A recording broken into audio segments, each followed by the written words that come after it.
ಆದರೆ ಹೀಗೆ ಹೇಳಿದ್ದಾನೆ, ಮಗನೇ ನೀನು ಯಾಕೆ ನೀನು ಸಫರಾಗುತ್ತಿ? ಆದ್ದರಿಂದ ನಾನಿರುವ ಸ್ಥಳದಲ್ಲಿ ನೀನು ಸಹ ಇರಬೇಕು, ಆದುದರಿಂದ ನೀನು ಬಾ. ಈ ಒಂದು ಧೈರ್ಯದ ಮಾತು, ಆಧರಣೆ ಮಾತು ಕುಟುಂಬದ ಪ್ರಿಯರು ತೆಗೆದುಕೊಳ್ಳಬೇಕು ಮತ್ತು ನಾವು ಸಹ ತೆಗೆದುಕೊಳ್ಳಬೇಕು. ನಮ್ಮ ಪ್ರಿಯರು ನಮ್ಮ ಮಧ್ಯದಲ್ಲಿ ಇಲ್ಲದೆ ಹೋಗಿದ್ದಾಗಿಯೂ ಸಹ, ಆದುದರಿಂದ ಕ್ರಿಸ್ತನು ವಾಸ ಮಾಡುವ ಸ್ಥಳದಲ್ಲಿ ಆತನು ವಾಸ ಮಾಡುವುದಕ್ಕಾಗಿ ಆತನು ಹೋಗಿದ್ದಾನೆ. ಅದಕ್ಕೋಸ್ಕರವಾಗಿ ಸತ್ಯವೇದದಲ್ಲಿ ಭಕ್ತನಾದಂತಹ ದಾವೀದನು ಸಹ ಹೇಳುತ್ತಾನೆ, ಆತನು ಭಕ್ತನ ಮರಣವು ಎಂದು ಅಲ್ಪವೆಂದು ಎಣಿಸುವುದಿಲ್ಲ. ಆತನು ಬರೀ ಭಕ್ತರ ಮರಣ ಬಹಳಷ್ಟು ಶ್ರೇಷ್ಠವಾಗಿದೆ ಎಂಬುದಾಗಿ ಸತ್ಯವೇದದಲ್ಲಿ ಹೇಳುತ್ತದೆ. ಆದರೆ ಓದಕರಾದಂತಹ ಆಂಧ್ರವರು ಬರೀ ಭಕ್ತರಾಗಿರುವುದಲ್ಲದೆ ಅವರು ದೇವರ ಸೇವಕರಾಗಿ ಅನೇಕ ಹಳ್ಳಿಗಳಲ್ಲಿ ಅನೇಕ ಜನರ ಮಧ್ಯದಲ್ಲಿ ಅವರು ಸೇವೆಯನ್ನು ಮಾಡಿ ಅನೇಕ ಆತ್ಮಗಳನ್ನು ಕ್ರಿಸ್ತನ ಬಳಿಗೆ ತಿರುಗಿಸಿದಂತ ಒಬ್ಬ ವ್ಯಕ್ತಿ ಅವರಾಗಿದ್ದರು. ಆದರೆ ಅವರು ಈ ಹೊತ್ತು ನಮ್ಮ ಮಧ್ಯದಲ್ಲಿ ಇಲ್ಲ.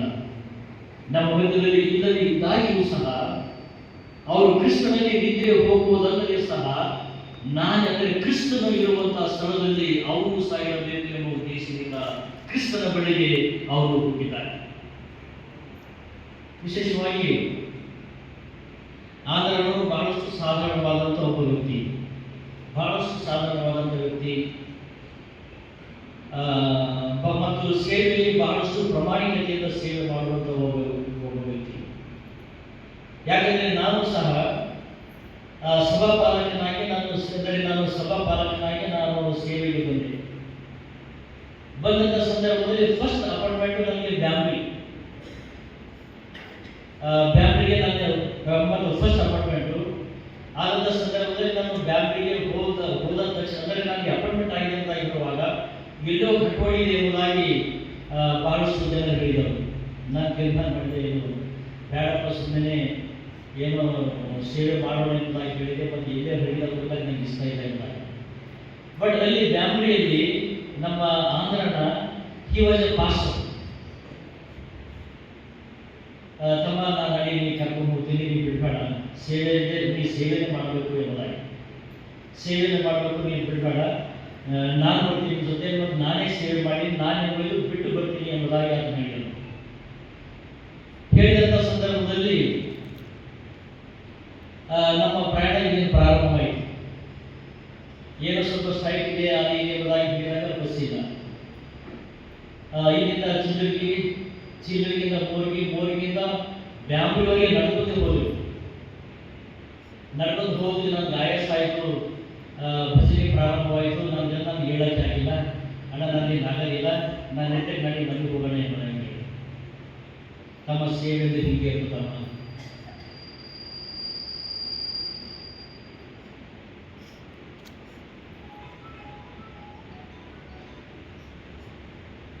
ಸೇವೆ ಇದೇ ದೇವರ ಸೇವೆ.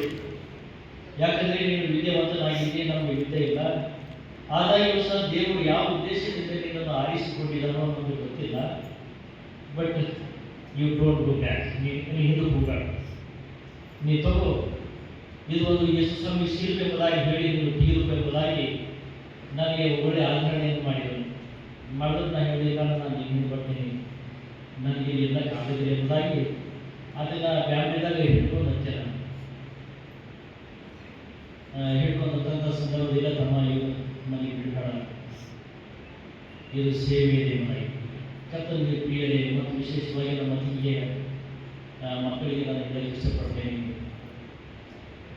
ಆತನ ಒಂದು ಎನ್ಕರೇಜ್ಮೆಂಟ್, ಆತನ ಒಂದು ಸಹಕಾರದಿಂದ ಟುಡೇ ಗಾಡ್ ಈಸ್ ಯೂಸಿಂಗ್. ಇವತ್ತು ಬರೀ ಭಾರತ ದೇಶದ ಎಲ್ಲ ಸೇವೆ ಎಲ್ಲ ಅನೇಕ ದೇಶಗಳಲ್ಲಿ ಹೋಗಿಯೂ ಸಹ ಸೇವೆ ಮಾಡುವಂಥ ಭಾಗ್ಯ ದೇವರು ನನ್ನ ಜೀವನದಲ್ಲಿ ಕೊಟ್ಟಿದ್ದಾನೆ. This is the encouragement of my brother Andhra. ವಿಶೇಷವಾಗಿ ಮಾನವರಾಗಿರ್ತಕ್ಕಂಥ, ಅಂದರೆ ಸಭಾಪಾಲಕರಾಗಿರ್ತಕ್ಕಂಥ ನಮ್ಮ ಜೀವಿತದಲ್ಲಿ ಬಲಹೀನತೆ ಇರಬಹುದು, ನಮಗೆ ವಿದ್ಯೆ ಇಲ್ಲದಂಥ ಪರಿಸ್ಥಿತಿ ಇರಬಹುದು. ಆದರೆ ದೇವರು ಅಂಥವರನ್ನೇ ಆರಿಸಿಕೊಂಡು ಅನೇಕ ಜನರನ್ನು ಅದ್ಭುತವಾದಂಥ ರೀತಿಯಲ್ಲಿ ಸೇವೆಗೆ ಉಪಯೋಗ ಮಾಡುವಂಥ ಮತ್ತು ದೇವರು ಮಾಡುವಂಥದ್ದು ಮಾಡಿದ್ದಾರೆ. ಆದಾಗ ಅತಿ ಯೋಚಿಸಿದ್ದೇ ಇರಲಿಲ್ಲ. But is A very very good servant of god. ಅಂಥ ಒಬ್ಬ ವ್ಯಕ್ತಿ ಮತ್ತು ಬರೀ ನಾನೇ ಮಾತ್ರವಲ್ಲ, ಅನೇಕ ಜನರು ಆತನ ಅನುಯಾಯಿಗಳಿದ್ದಾರೆ. ಅದಕ್ಕೋಸ್ಕರವಾಗಿ ದೇವರು ಇವತ್ತು ನಮಗೆ ಹೇಳ್ತಾ ಇದ್ದಾನೆ, ಮಗನೇ, ನಾನಿರುವ ಸ್ಥಳದಲ್ಲಿ ನೀನು ಸಾಯಬೇಕು, ನಾನಿರುವ ಸ್ಥಳದಲ್ಲಿ ನೀವು ಸಾಯಬೇಕು. ಆದ್ದರಿಂದ ವಿಶೇಷವಾಗಿ ದೇವರು ಆತನನ್ನು ತೆಗೆದುಕೊಂಡಿದ್ದಾನೆ. ಅವರು ನಮ್ಮ ಮಧ್ಯದಲ್ಲಿ ಇಲ್ಲದೆ ಹೋದಾಗಿಯೂ ಸಹ ಕ್ರಿಸ್ತನ ಮೂಲಕವಾಗಿ ಕಟ್ಟಲ್ಪಟ್ಟಂತಹ ಮನೆಯಲ್ಲಿ ಇಳುಕೊಳ್ಳುವುದಕ್ಕೋಸ್ಕರವಾಗಿ ಅವರು ಹೋಗಿದ್ದಾರೆ. ಲೌಕಿಕವಾದಂಥ ಮನೆ ಸಾಕಾಯಿತು. ಅದಕ್ಕೆ ಒಬ್ಬ ಭಕ್ತ D.L. ಮೂಡಿ ಎಂಬುದಾಗಿ ಹೇಳುತ್ತಾನೆ, ಅಂದರೆ ಮರಣದ ವಿಷಯದಲ್ಲಿ ಹೇಳುತ್ತಾನೆ, ಮರಣ ಎಂದರೆ ಏನು ಎಂಬುದಾಗಿ ಹೇಳುವಾಗ, ಮರಣ ಎಂಬುದಾಗಿ ಏನು ಎಂಬುದಾಗಿ ಹೇಳುವಾಗ, ಮರಣ ಇದೊಂದು ಮಣ್ಣಿನ ಪಾತ್ರೆ ಹಾಗೆ ಎಂಬುದಾಗಿ. ಇದು ಪಾತ್ರೆ ಹುಡಿಯಲ್ಪಟ್ಟಿದೆ. ಆದರೆ ಈ ಪಾತ್ರೆ ಒಳಗೆ ಇರುವಂತ ಒಂದು ಆತ್ಮ, ಅದು ದೇವರು ಕೊಟ್ಟಂತ ಆತ್ಮವಾಗಿರುವುದರಿಂದ ಆ ಆತ್ಮ ದೇವರ ಬಳಿಗೆ ಹೋಗಬೇಕು. ಆದ್ದರಿಂದ ಕ್ರಿಸ್ತನ ಮೂಲಕವಾಗಿ ಕಟ್ಟಲ್ಪಟ್ಟಂತಹ ಬಿಡಾರದಲ್ಲಿ ವಾಸ ಮಾಡುವುದಕ್ಕಾಗಿ ಅಯ್ಯನು ಹುಟ್ಟಿದ್ದಾರೆ. ಎರಡನೇದಾಗಿ, ಜೀವವೆಂಬ ಜಯಮಾಲೆಯನ್ನು ಪಡೆದುಕೊಳ್ಳುವ ಸತ್ತರೂ ಸಹ ನೀನು ನಂಬಿಕಸ್ಥನಾಗಿ ಸಾಯಿ, ನಾನು ನಿನಗೆ ಜೀವವೆಂಬ ಜಯಮಾಲೆಯನ್ನು ನಾನು ಕೊಡುತ್ತೇನೆ ಎಂಬುದಾಗಿ ದೇವರು ಹೇಳುತ್ತಾರೆ. ಮೊಟ್ಟ ಮೊದಲಾಗಿ ಲೌಕಿಕವಾದಂಥ ಮನೆ ಸಾಕಾಯಿತು, ಕಷ್ಟದಿಂದ ಕಟ್ಟಲ್ಪಟ್ಟಂಥ ಮನೆ ಮತ್ತು ಸಾಕಾಯಿತು, ಯಾರಿಗೂ ಶಾಶ್ವತ ಇಲ್ಲ. ಆದರೆ ಕ್ರಿಸ್ತನ ಮೂಲಕವಾಗಿ ಕಟ್ಟಲ್ಪಟ್ಟಂಥ ಮನೆಯಲ್ಲಿ ಇಳುಕೊಳ್ಳುವುದಕ್ಕೆ ಹೋಗಿದ್ದಾರೆ. ಲೋಕದಲ್ಲಿ ಮಾನ ಮರ್ಯಾದೆ ಎಲ್ಲ ಹೋಯಿತು.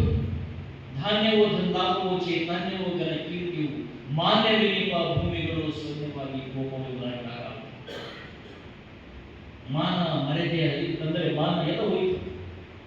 ಆದರೆ ಮಾನ ಎಲ್ಲಿರುವುದಾಗಿ ಹೇಳುವಾಗ, ಕ್ರಿಸ್ತನ ಮೂಲಕವಾಗಿ ಸಿಗುವಂತಹ ಜೀವವೆಂಬ ಜಯಮಾಲೆಯನ್ನು ಪಡೆದುಕೊಳ್ಳುವುದಕ್ಕಾಗಿ ಅವರು ನಮಗಿಂತ ಮುಂಚಿತವಾಗಿ ಹೋಗಿದ್ದಾರೆ. ಕ್ರಿಸ್ತನು ಕಟ್ಟಲ್ಪಟ್ಟಂತಹ ಮನೆಯಲ್ಲಿ ಕ್ರಿಸ್ತನು ಸಿದ್ಧ ಮಾಡಲ್ಪಟ್ಟಂತಹ ಜೀವವೆಂಬ ಜಯಮಾಲೆಯನ್ನು ಪಡೆದುಕೊಳ್ಳುವುದಕ್ಕಾಗಿ ಅವರು ಹೋಗಿದ್ದಾರೆ. ಈ ಮಾತುಗಳಿಂದ ಒಬ್ಬರೊಬ್ಬರು ಸಂದೇಶಿಸಿಕೊಳ್ಳಿರಿ ಎಂಬುದಾಗಿ. ಆ ರೀತಿಯಲ್ಲಿ ಮಾಡುವುದಕ್ಕೋಸ್ಕರವಾಗಿ ದೇವರು ಸಹಾಯ ಮಾಡಲಿ. ಘನ ಬೋಧಕರಾದಂತಹ ಆಂಗ್ಲೇಯರು ನಮ್ಮ ಮಧ್ಯದಲ್ಲಿ ಇಲ್ಲದೆ ಇದ್ದಾಗಿಯೂ ಸಹ ಅವರು ಕ್ರಿಸ್ತನಲ್ಲಿ ನಿಂತು ಹೋಗಿದ್ದಾರೆ. ನಾನಿರುವ ಸ್ಥಳದಲ್ಲಿ ನೀವು ಸಹ ಇರಬೇಕು ಎಂಬ ವಾಕ್ಯದ ಆಧಾರದ ಮೇಲೆ ಕ್ರಿಸ್ತನು ವಾಸ ಮಾಡುವಂತಹ ಸ್ಥಳದಲ್ಲಿ ವಾಸ ಮಾಡುವುದಕ್ಕಾಗಿ ಅವರು ಹೋಗಿದ್ದಾರೆ. ಆದ್ದರಿಂದ ದೇವರು ಕುಟುಂಬವನ್ನು ಸಭೆಯನ್ನು ವಿಶೇಷವಾದ ರೀತಿ ಆಶೀರ್ವಾದ ಮಾಡಲೆಂದಾಗಿ ಹೇಳುತ್ತಾ ಕ್ರಿಸ್ತನ ಹಸ್ತಕ್ಕೆ ಒಪ್ಪಿಸಿಕೊಳ್ಳುತ್ತೇನೆ. ಆಮೆನ್.